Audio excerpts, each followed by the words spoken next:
During the beginning phase of my trading career, I realized that every time I sat in front of the screen, there was very little control over what happens in the market. And I started to realize that there was one thing in particular that I had a lot of control over, which was my stop loss and accepting the losses and walking away. You know that moment when you're in a trade, it starts to hit your stop loss, you see that you're down 10%, and rather than taking that stop loss, you start adjusting that stop loss. You start looking at a longer time frame that validates your new thesis that, all right, now I can adjust the longer stop loss.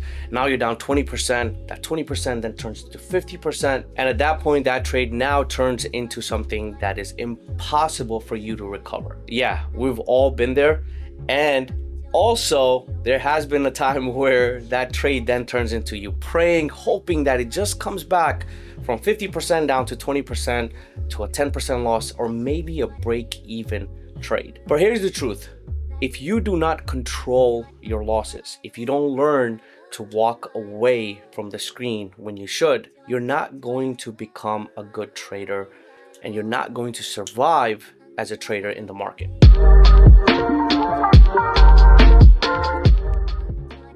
So in today's video, we're going to deep dive into mindset, mechanics, and execution of stop losses, but not just how to place them, but also how to respect them and walking away and accepting your losses as quickly as possible without taking a look back. First of all, let's normalize something. Losses are part of trading. There's no way around it. Every single trader out there has losses. The difference between pro traders versus new traders that start out is that they're able to handle them better, they respect their stop losses, and they don't try to make their losses back after hitting a certain amount of losses per day, meaning they have certain rules that protect them from constantly taking trades after they're wrong in the market. I've been there also. There was one trade that I lost $88,000 on that particular trade. And one of the reasons why that trade got to that point was me not respecting my stop loss.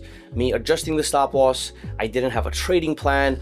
That trade started off with a chase, and it eventually got to the point where I lost over 70% of that position size. But very quickly, I realized that trading is not about being right all the time. You're gonna be wrong.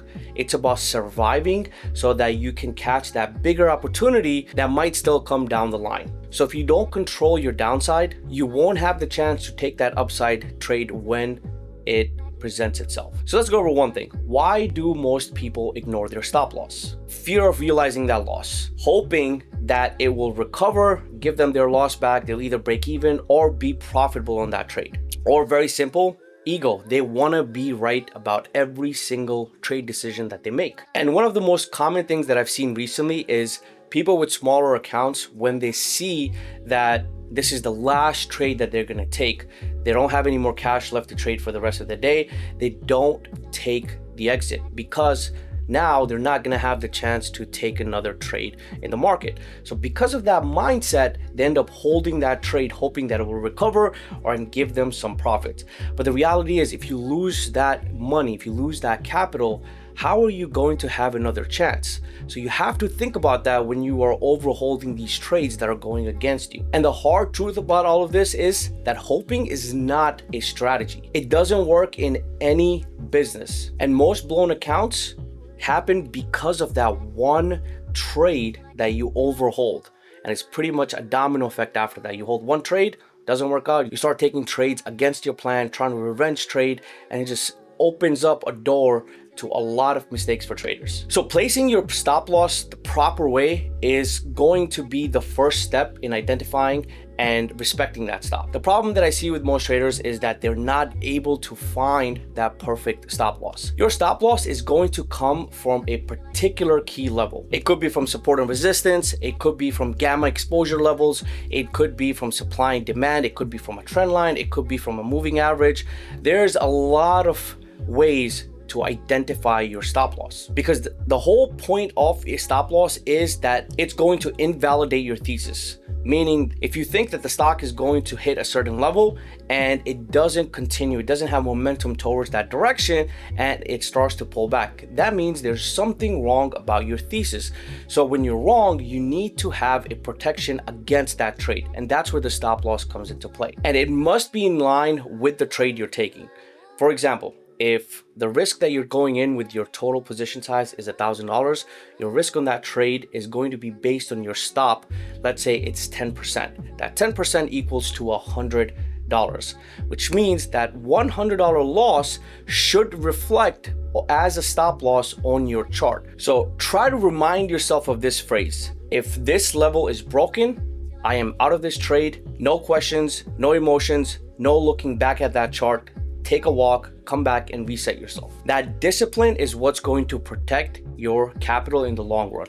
Basically, if you're not using a stop loss, you're pretty much just gambling and hoping that the trade works out in your favor. You wouldn't drive a car that doesn't have brakes. So why would you jump into a trade without a stop loss protecting you? Stop losses are not there to limit our profits. They're there to protect us from destroying our account, from our downside. So let's go through 5 mistakes that traders usually have when they're placing their stop losses. First one is placing your stop loss way too tight. Because of previous losses, because of previous trades, they increase their stop losses way too quickly, way too aggressively, and that ends up costing them getting out of a lot of winning trades. So your stop loss has to be based on, like I mentioned earlier, a particular key level, something that's important on the chart. And the second one is having a stop loss that's way too wide. This typically happens when they're not too sure about the risk to reward ratio that they're going in with, and they realize that after they jump out of the trade. Third, and this is something that I've done, and I'm pretty sure a lot of you guys that are watching this right now have done as well, moving your stop when the trade starts going against you. That is probably one of the dumbest things that as a trader you can do. When the trade starts going against you, that's when you actually stop thinking, and that's where you should follow the plan that you created prior to jumping into that trade. And this is where your stop is going to help you. Next one is not respecting the stop. Right? A lot of the times when people see that the stock is hitting their stop, what they start to do is they start to widen that stop loss. Mentally, they say, you know what? They give themselves thousands of other reasons. They go to a different time frame. That trader might be used to trading on a 5-minute time frame. Now they're setting their stop based on an hourly, because that now confirms that it's okay to hold that trade slightly longer. But this is where they end up going down a losing streak. And lastly, when they enter a trade, they don't go in with the mindset that they can be wrong. They don't have a plan B, which is that, hey, you can be wrong. It's completely okay to be wrong in the market. There is times when I jump in, I have all the confirmations, some news comes out and I get stopped out. Now, if I sit there and start thinking, well, the news shouldn't have came out, I should have just still been in that trade, that trade is going to keep going against me, and I'm going to keep accumulating those losses. So it's better to accept that I'm wrong, market was going the other way, and it's time to move on to the next trade. Remember, a good trader isn't someone who knows when to enter a trade. A good trader is someone who knows when to exit, when to cut their losing position as quickly as possible. So like I mentioned to you guys in the beginning of this video, the only thing we have in control as traders is we can control how much money the market takes from us. And the best way to do that is have certain rules that help us focus on our stop loss. When we're wrong, take that loss, walk away. When you sit in front of the screen, you are the sole person responsible for how much money you give back to the market. That could be $200, that could be $300, $500, it could be 5% of your account, but that's something you set, and you want to keep that number as minimum as possible. I hope this video helped you guys. Comment below what other topics I should cover. I will be releasing more trade reviews as well. I wanted to get a few topics out of the way first, so I'll see you guys in the next video.